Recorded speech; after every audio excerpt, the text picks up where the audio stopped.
Amigos, el próximo 14 de junio es el aniversario luctuoso, el número 31 de uno de los grandes de las letras hispanoamericanas, quizá tal vez el autor más importante del siglo XX.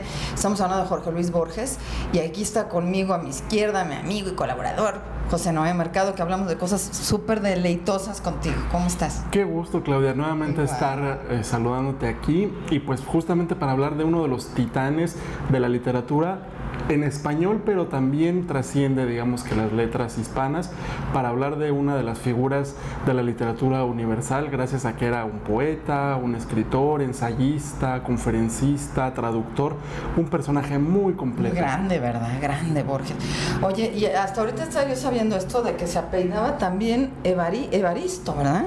Sí, bueno, pues ahí las dos ramas familiares siempre fueron muy decisivas en Jorge Luis Borges, porque por una parte, pues hay muchos comentarios de que la mamá incidía de una manera un poco autoritaria en el jovencito Borges, cosa que con los estudios posteriores se fue desmintiendo, pero la figura de la madre tiene una relevancia si se estudia, digamos, que los personajes femeninos, que son muy escasos en la obra de Jorge Luis Borges, o si no son prácticamente nulos, son de aparición meramente anecdótica o en función de los personajes masculinos. Y por la otra parte, bueno, pues el padre, que bueno, pues fue uno de los que mayormente influyó en él, por muchas razones, pero una de las principales es al heredarle su enorme biblioteca, en la cual pues Jorge Luis se recreó, y bueno, pues fue, digamos, que una fuente de inspiración y de un mundo por explorar, y después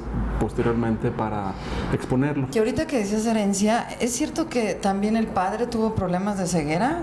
Que era una cosa que le heredó de alguna manera. ¿Qué era lo que tenía? Sí, efectivamente, bueno, pues era una especie de enfermedad hereditaria en ese sentido, que lo llevó a la ceguera total a los 55 años de edad, lo cual contribuyó también en gran medida a su figura, ¿no? Porque, bueno, pues era un personaje que al quedarse ciego, no digamos que se quedó sin escribir. Ya no publicó tanto él en ese sentido, pero también abordó, digamos, que otra faceta, que era la de conferencista. Entonces, bueno, pues se volvió también uno de los más carismáticos platicadores, conversadores, que también recuperaban esa tradición oral que también él plasma mucho en su literatura, ¿no? Entonces, digamos que la parte hablada, la parte del lenguaje oral, a pesar de que es uno de los grandes escritores, está muy presente, porque él consideraba que el lenguaje verbal, el lenguaje oral, era muy rico, era muy fluido, y de alguna manera también tenía mucha mayor credibilidad que el lenguaje, digamos, que escrito. Entonces, eso no deja de ser una de las tantísimas paradojas que encontró Jorge Luis Borges y que plasma en su literatura, justamente a través de la lógica llevada al extremo, ¿no? A buscar ese tipo de paradojas, a buscar ese tipo de laberintos del lenguaje, de la propia ciencia ficción laberíntica de la mente, ¿no? Fíjate que platicábamos antes de empezar esta conversación que justamente es de mis consentidos, la verdad, y yo le agradezco mucho a una persona en particular porque me lo leía. Y entonces conocer la obra poética de Borges, pues es una cosa del otro mundo realmente. Además sí es muy profundo, como dices, no está tampoco tan fácil de entender, a veces hay que leerlo varias veces. Sin embargo, pues sí tiene una belleza para mí única. Y no hay tanta obra poética de Borges, ¿verdad? Como tal dices, yo el libro que tengo es así gordito, si lo tienen por ahí lo encuentran, cómprenlo, porque es bien difícil que dice obra poética de Jorge Luis Borges. Pero ¿por qué es tan escaso, Habría que decir que no solamente la poesía de Borges, yo no diría que es escasa, pero sí digamos que tiene una concentración de su poética y de sus ideas, como también lo tiene su narrativa, porque en realidad no es un autor particularmente pródigo, lleno de obras, pero digamos que no es que por eso no haya escrito, sino que digamos que la estética de Jorge Luis Borges justamente era de condensar al máximo las palabras, los conceptos, las imágenes, desproverlo, digamos que de adornos, y en ese sentido no tiene una producción tan vasta como algunos otros escritores, pero lo que sí tiene es riquísimo verdaderamente, ¿no? Yo plantearía que junto a la parte poética, el propio Borges incursionó en lo que se llamaría el ultraísmo, un cierto movimiento del cual después renegó un poco, porque pues justamente Borges era un personaje que estaba constantemente depurando su obra y su pensamiento, por lo cual también eso le impedía escribir con tanta frecuencia, porque decían que un gran escritor justamente es aquel que se está cuestionando constantemente qué es lo que podría escribir, y a diferencia de los que se sientan y escriben cualquier cosa y numerosamente, ¿no?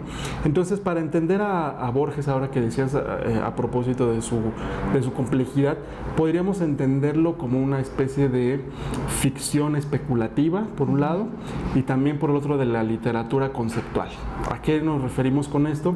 Que la ficción especulativa no solamente se alimenta, digamos que de toda la tradición literaria en la cual Borges era un experto, ¿no? Desde los grandes clásicos griegos hasta prácticamente los autores contemporáneos con los cuales algunas veces sostuvo amistades no tan cercanas, tan íntimas, pero sí, digamos que en términos literarios.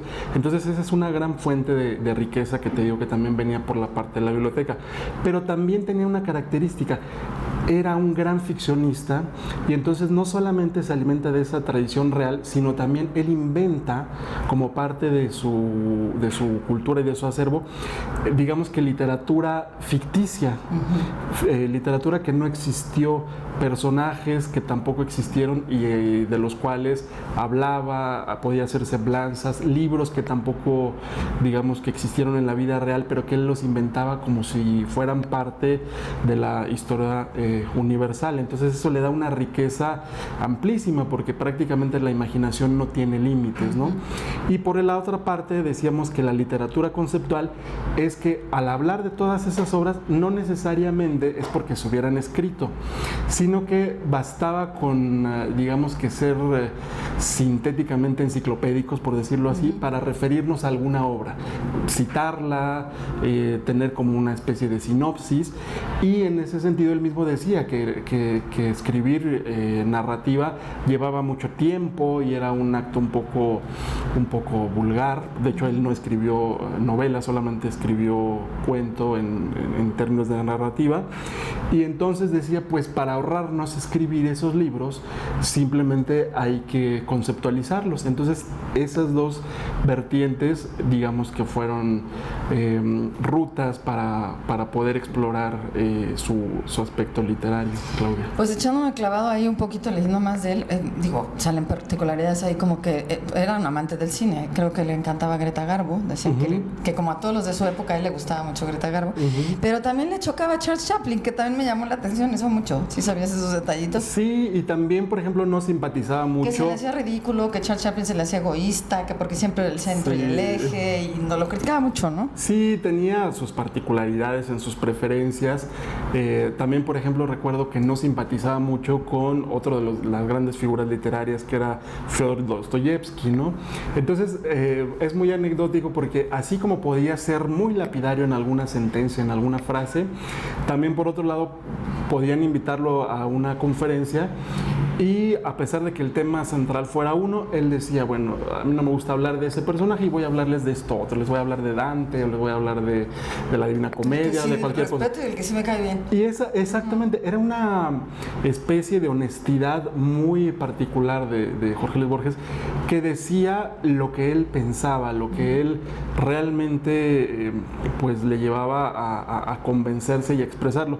Eso también nos lleva también un poco a su lado político, que también ha sido un personaje cuestionado, no en términos literarios, pero sí por sus ideas un tanto de derecha, que mucha gente tenía, pero que no todos exponían como Jorge Luis Borges, ¿no? Entonces llegó a ser cuestionado en algún momento cuando recibió algún premio de manos de Pinochet, pero él decía que... Oye, pero nunca fue premio Nobel de literatura. Justamente A raíz de que recibió ese premio hay una anécdota de que le advirtieron de la Academia Sueca que si recibía ese premio de manos de Pinochet, nunca iba a poder aspirar al Premio Nobel de Literatura. Entonces él agradeció la recomendación y dijo que un hombre lo que no podía ser era corrompido o corruptor.